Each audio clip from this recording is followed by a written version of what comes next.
नमस्कार, मैं हूं शिवेंद्र श्रीवास्तव और आप देख रहे हैं श्रेष्ठ भारत। दुनिया में अपराध करने वाले लोग तरह तरह के होते हैं और उनकी मानसिकता भी अलग होती है। लेकिन कई अपराधी ऐसे होते हैं जो अपराध के साथ साथ तमाम और वजहों से इतिहास के पन्नों में अमर हो जाते हैं। किसी के अजीबोगरीब शौक, किसी का अजीबोगरीब तरीके से कत्ल करना या अपराध करना, किसी की अजीबोगरीब शर्तें और किसी की अजीबोगरीब व्यवहार, तमाम चीज़ें सामने आती रहती हैं। लेकिन कुछ लोग अलग होते हैं, अलग कई मामलों में। आज हम जिस अपराधी की बात करने जा रहे हैं वो अपराधी वैसे तो अरबपति था, लेकिन उसकी एक सनक थी, और सनक ये कि वो जब भी पकड़ा जाएगा वो जमानत पर छूट कर नहीं निकलेगा, वो फरार ही होगा, यानी जेल से वो फरार होगा। और उसका वास्ता पड़ गया भारत की एक जेल से। ये कहानी आपको हम आगे बताएं, इससे पहले इसके पीछे के तमाम पहलुओं को समझना जरूरी है। ये वक्त था 1962 का, जब भारत और चाइना के बीच में युद्ध जैसे हालात थे, युद्ध चल रहा था, छिटपुट हिंसा की घटनाएं होती थीं और भारत उसमें बिजी था। और उस वक्त ये भी था कि यहाँ के राजा महाराजा, तमाम रियासत के लोग अपनी विरासत, अपनी सत्ता, अपनी राजशाही खो चुके थे और अब सरकार उनको पेंशन देती थी, साथ ही साथ तमाम सुविधाएं देती थी। लेकिन एक चीज़ साथ साथ हो रही थी, चाहे वो सत्ता और राजशाही जाने की वजह से हो रही हो या फिर जो भारत और चीन के बीच में संबंध खराब चल रहे थे, युद्ध जैसी स्थिति और युद्ध हो रहा था, उसकी वजह से हो। तमाम राजा महाराजा, रियासत के लोग अपने पास हथियारों को इकट्ठा कर रहे थे और ये बात जांच एजेंसियों को पता भी चल रही थी। शुरुआत में तो उन्होंने सुरक्षा का मामला मानते हुए नज़रअंदाज किया, लेकिन जब जानकारी ज़्यादा आने लगी और पता चलने लगा कि राजा महाराजा लोग, जो रियासत से जुड़े हुए लोग हैं, अमीर रसूख वाले लोग हैं, वो भारी मात्रा में अपने पास हथियार इकट्ठे कर रहे हैं, जिसमें गोला बारूद, कारतूस, गन्स और सोफिस्टिकेटेड वेपन्स भी शामिल थे। अब एजेंसीज को चिंता होने लगी कि आखिरकार राजा महाराजा और रियासत के लोग कर क्या रहे हैं, लिहाजा इसकी जांच शुरू हुई।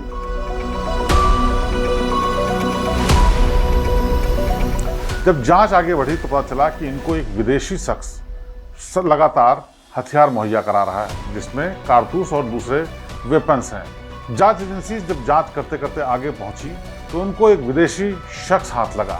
उसके बारे में पता चला।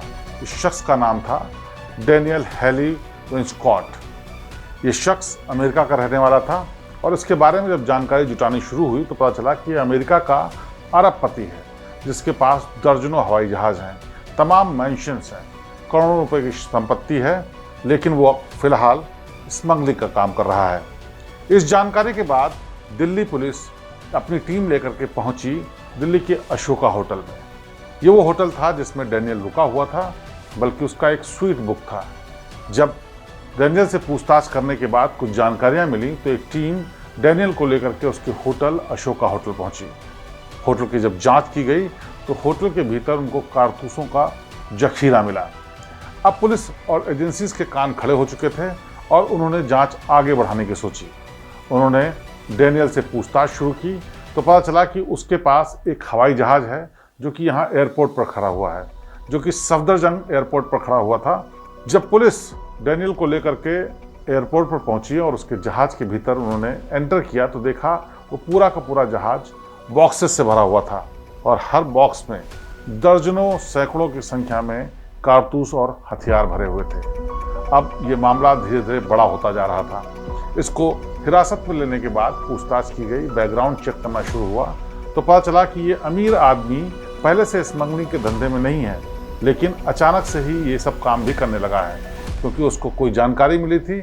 जो रजवाड़े के लोग थे, राजशाही लोग थे, जो विरासत वाले लोग थे, वो लोग चाहते थे कि वेपन की सप्लाई की जाए, इसलिए उसने ये स्मगलिंग का काम शुरू किया है। लेकिन पुलिस की जाँच अभी चल रही थी और उसको हिरासत और गिरफ्तारी के बाद जेल भेजने की तैयारी हो रही थी। अब कोर्ट में पेश करने के बाद डैनियल को दिल्ली की तिहाड़ जेल में भेज दिया गया। तिहाड़ जेल में पहुंचने के बाद ये चर्चा आम हो चुकी थी कि ये शख्स बेहद अमीर है, लिहाजा कैदियों ने उससे नज़दीकी बढ़ाने की कोशिश की, क्योंकि जेल के भीतर अगर किसी अमीर और रसूख वाले शख्स के आप करीब हो जाते हैं तो वहाँ आपको बहुत सारी सुविधाएँ आमतौर पर मिल जाती हैं। इसी लिहाज से कई जो मशहूर कैदी थे वो भी डैनियल से करीबी बढ़ाने लगे, लेकिन भाषा की दिक्कत थी, लेकिन धीरे धीरे वो दिक्कत भी दूर हो गई और डैनियल कई लोगों के संपर्क में आ गया जो कि छटे हुए मंझे हुए अपराधी थे और तिहाड़ जेल में बंद थे। जेल में रहने के दौरान उसको एक समस्या समझ में आई, यहाँ पर बाहरी चीज़ों की बड़ी मनाही है और ख़ास तौर पर नशे की चीज़ों की। तमाम वो लोग जो उसके दोस्ती बना चुके थे वो चाहते थे कि डैनियल उनकी मदद करे और बाहर से शराब, सिगरेट, नशे के दूसरे सामान आना शुरू करें। लेकिन डैनियल फ़िलहाल मजबूर था, क्योंकि भारत में एक तो उसको लोग कम जानते थे, दूसरे उसका जो नेटवर्क था वो देश के बाहर था, तीसरा जो उसके पास पैसे और रसूख था वो फ़िलहाल उसके पास मौजूद नहीं था।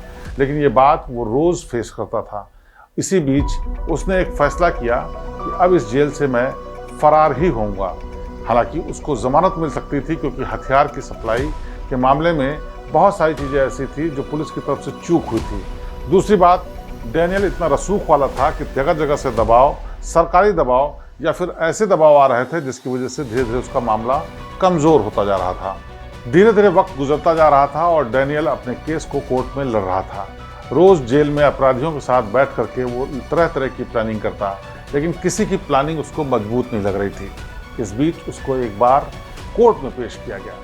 कोर्ट में उसने बताया कि कैसे एक बड़े अमीर आदमी को, जो बड़ा बिजनेसमैन है, उसको छोटे मामूली जुर्म के लिए जेल में डाल दिया है। हालांकि जब जांच की गई तो पता चला कि ये केस भले ही कमज़ोर हो रहा था, लेकिन डैनियल के खिलाफ एक ऐसा मामला था जिसको पूरा किए बगैर डैनियल को ज़मानत भी नहीं मिल सकती थी। और ये मामला था कि डैनियल के ऊपर उस वक्त यानी 1962-63 में 60,000 रुपये का कर्ज था और वो था टाटा ग्रुप का। अदालत ने पूरे मामले को सुना और डैनियल को कहा कि अगर तुम 60,000 रुपये चुका दोगे तो तुम्हें मुचलके पर छोड़ा जा सकता है, यानी ज़मानत मिल सकती है, लेकिन तुम देश छोड़ करके बाहर नहीं जा सकते जब तक कि पूरा मुकदमा खत्म नहीं हो जाता। हालांकि चाहता तो डैनियल पूरे पैसे को एक बारगी में चुका सकता था, संपर्क करके पैसे भी मंगवा सकता था और इससे भी ज़्यादा पैसे चुका सकता था, लेकिन डैनियल ने न जाने क्यों ये तय किया कि वो 60,000 रुपये नहीं चुकाएगा। लिहाजा उसको एक बार फिर से वापस जेल भेज दिया गया। अब उसने अपनी पैरोल यानी बाहर कुछ वक्त के लिए बाहर आने के लिए इजाज़त मांगी और उसके लिए उसने तर्क दिया कि जब वो भारत आया था तो उसका जहाज़ यहाँ के एयरपोर्ट पर खड़ा है और वो बहुत महंगी चीज़ है, जिसकी वजह से जब भी उसको ज़मानत मिलेगी तो वो नहीं चाहता कि जहाज़ में किसी तरह की खराबी आए। इसीलिए अदालत से उसको इस बात की इजाज़त मिले कि वो रोज़ अपने जहाज़ को एक बार स्टार्ट करने जा सके, ताकि उसके कल पुर्जे न खराब हों, तकनीकी दिक्कत ना आए, जिससे कि वो बाहर जब भी ज़मानत मिले तो जा ना सके। अदालत को इस बात में कोई भी मुश्किल नज़र नहीं आई, क्योंकि उसको पैरोल दी जा चुकी थी, ज़मानत पर भी काम चल रहा था और वो रसूख वाला था। लिहाजा उसको इस बात की इजाज़त दे दी गई कि वो अपने जहाज़ को देखने के लिए हर रोज़ सुबह जा सकता है।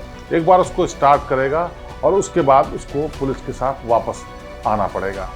अब डैनियल हर रोज़ सुबह पुलिस वालों के साथ एयरपोर्ट पर अपने जहाज़ को स्टार्ट करने, उसका रखरखाव देखने, उसके बारे में पता करने के लिए जाने लगा। कई दिन बीत चुके थे। हर दिन सुबह डैनियल एयरपोर्ट पर पहुंचता, जहाज़ को स्टार्ट करता, कुछ देर तक जहाज़ में बैठा रहता और उसके बाद वापस पुलिस की टीम के साथ तिहाड़ जेल वापस चला जाता। इस दौरान डैनियल के दिमाग में क्या चल रहा था ये किसी को नहीं पता चला, जब तक कि वो दिन नहीं आया जब उसने अपने दिमाग में चल रही चीज़ को हकीकत का जामा नहीं पहनाने की सोची।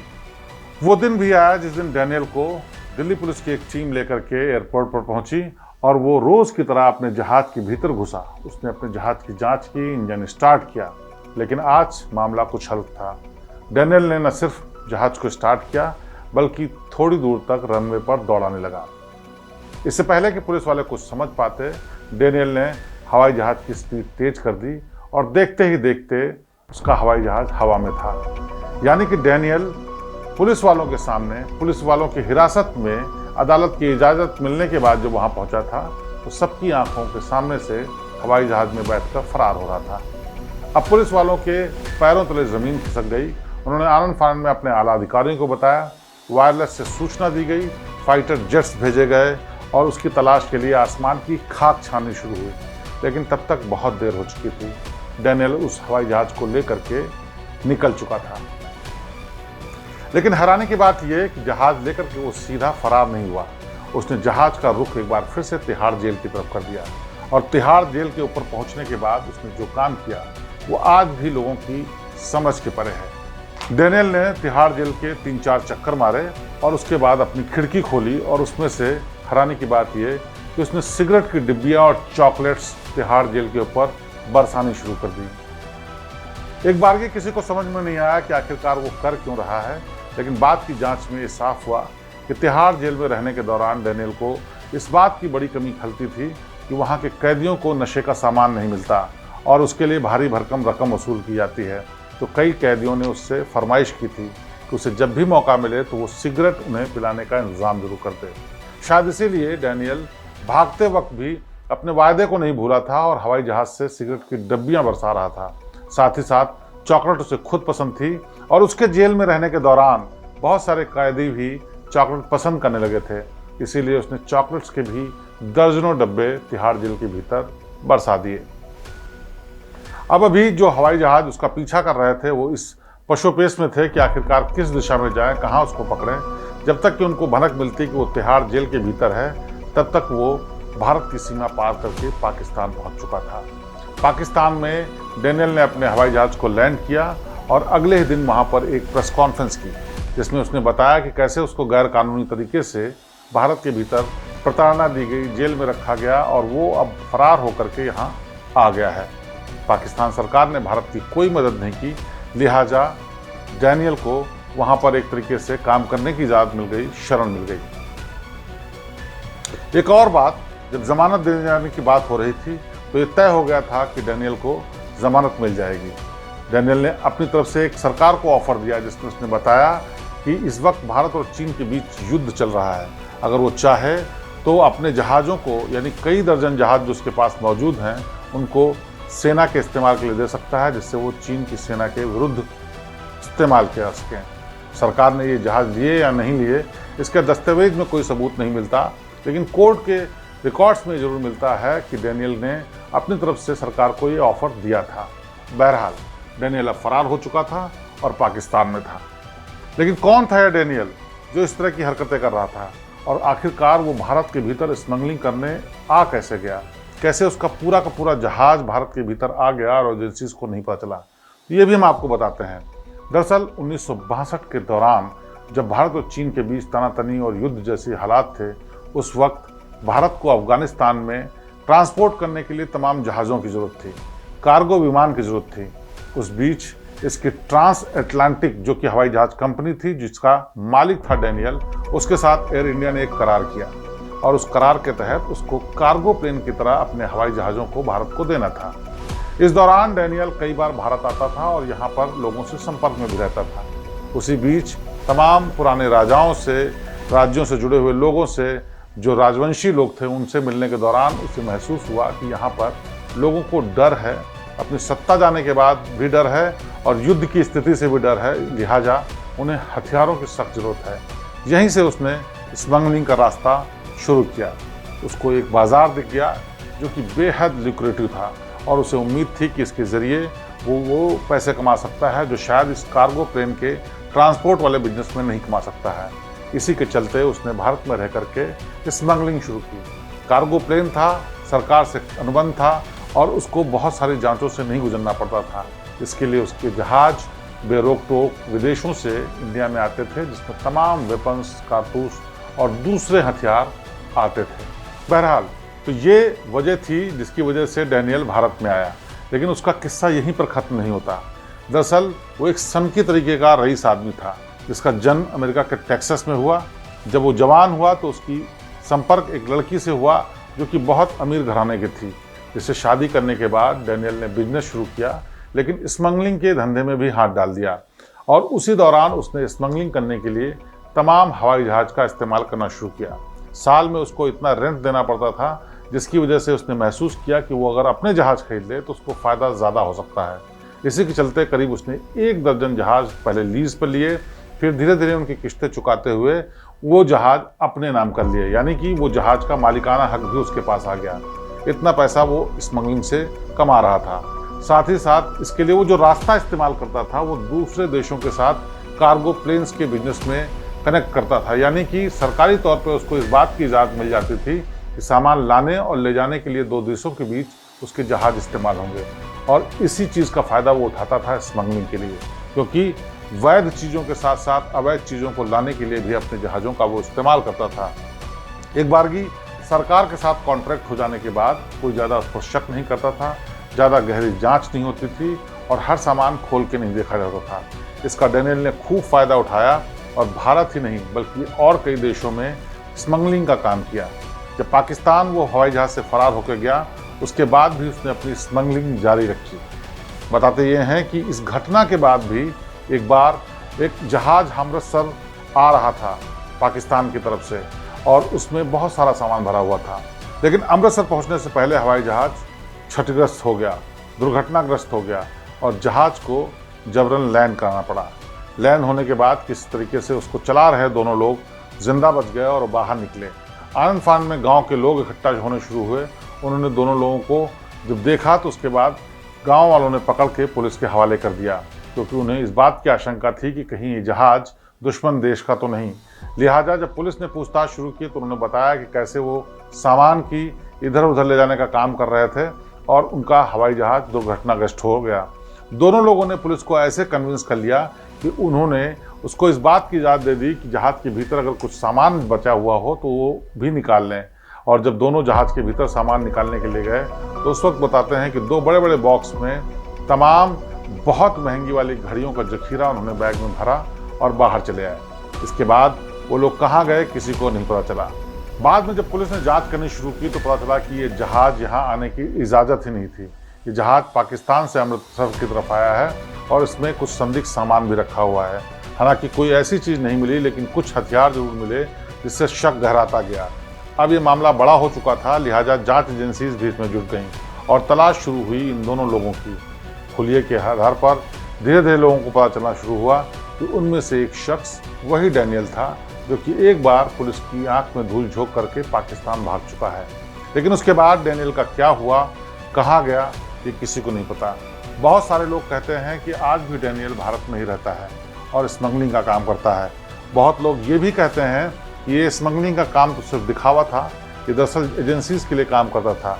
इसीलिए तमाम अपराध और अवैध तरीके से चीज़ें लाने ले जाने के बावजूद भी एजेंसीज ने उसको सख्ती से पकड़ा नहीं, और एजेंसीज के सपोर्ट की वजह से ही वो भारत के लिए अलग अलग देशों में काम करता है। लेकिन क्या सच्चाई है, क्या बात है, ये नहीं पता। लेकिन एक बात तो तय है कि डेनियल के मन में एक सनक थी कि वो किसी भी सूरत में जेल से ज़मानत पर नहीं निकलेगा और वो बाहर निकलने के लिए फ़रार होने का ही रास्ता अपनाएगा। और उसके लिए उसने न सिर्फ जुगत लगाई बल्कि उसने सफल भी हुआ और फ़रार भी हो गया। लेकिन सनक ऐसी भी कि उसके बाद उसने अपराध का रास्ता नहीं छोड़ा और आज भी डेनियल अपने साथियों के साथ देश के तमाम दूसरे हिस्सों में, दुनिया के दूसरे हिस्सों में शायद स्मगलिंग का ही काम करता है। बहरहाल एजेंसीज को बीच बीच में जानकारी मिलती रहती है कि एक विशेष तरीके के हथियार और कारतूस भारत में अलग अलग जगहों पर सप्लाई हो रहे हैं, जिनका रूट लंदन, पेरिस, इसके अलावा तमाम और दूसरे देशों से जुड़ता हुआ भारत में भी जुड़ता है। यानी एक वो रूट ऐसा है जिसमें एक कोई खास तरीके का शख्स खास तरीके के वेपन और ख़ास तरीके के कारतूसों की सप्लाई करता है। फिर इसको आज भी शक है कि शायद ये डेनियल ही है या उसके नेटवर्क से जुड़ा हुआ कोई और शख्स। लेकिन हैरानी की बात यह है कि कुछ एक छोटे मोटे लोग तो पकड़े जाते हैं, लेकिन डेनियल का आज तक पता नहीं चलता। इसीलिए लोगों का शक भी आज भी उतना ही पुख्ता है कि क्या वाकई डेनियल कोई स्मगलर है या फिर तमाम एजेंसियों के साथ मिलकर के वो अपना भी उल्लू सीधा कर रहा है, जिसमें उसका काम है एजेंसीज को जानकारी मुहैया कराना अलग अलग देशों से, और उसके पीछे उसको अपना बिजनेस भी चलाने की आदत है जिसमें वो हथियारों की सप्लाई करता है। बहरहाल सच्चाई चाहे जो भी हो, लेकिन ये हैरान करने वाली कहानी एक ऐसे अपराधी की है जिसके अंदर सनक का तूफान भरा हुआ था, और इस सनक के चलते न सिर्फ उसने तिहाड़ जैसे सुरक्षित जेल से भागने की हिमाकत की, बल्कि अपने दोस्तों को सिगरेट और चॉकलेट देने के लिए तिहाड़ जेल के ऊपर हवाई जहाज़ भी उड़ाया। ये शायद ऐसा पहला मौका था जब गैर कानूनी तरीके से किसी ने तिहाड़ जेल के भीतर, जो कि सबसे सुरक्षित जेल मानी जाती है भारत की, उसके ऊपर 3 चक्कर लगाए। न सिर्फ चक्कर लगाए बल्कि ऊपर से सामान फेंका। तमाम जहाज़ पीछे थे, एजेंसीज पीछे थी, पुलिस पीछे थी, फिर भी वो भागने में कामयाब रहा। इसके बाद भी अपना धंधा बदस्तूर चलाता रहा। तो एक सनकी अपराधी जिसकी जिद थी कि वो फरार होकर के ही जेल से बाहर जाएगा, उस पर आज थी एक कहानी ऐसी भी। अगली बार फिर किसी हैरान करने वाली कहानी के साथ आपके सामने पेश होंगे। तब तक मुझे दीजिए इजाजत। नमस्कार।